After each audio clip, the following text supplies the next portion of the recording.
42% BC రిజర్వేషన్లకు BJP వ్యతిరేకం కాదన్న ఆ పార్టీ రాష్ట్ర అధ్యక్షుడు రామచంద్రరావు మతపరమైన రిజర్వేషన్లకి వ్యతిరేకమని పునరుద్ఘాటించారు.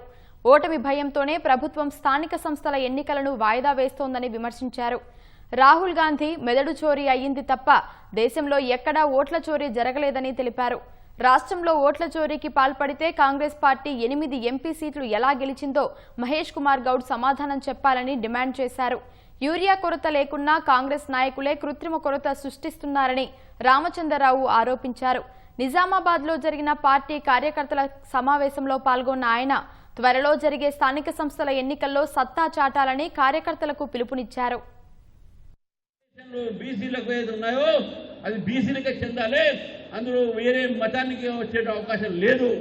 భారతీయ జనతా పార్టీ ముందు నుంచి చెప్తా ఉన్నాం, మేము మతం ఆధారమైనటువంటి రిజర్వేషన్లకు వ్యతిరేకం అని చెప్పేసి.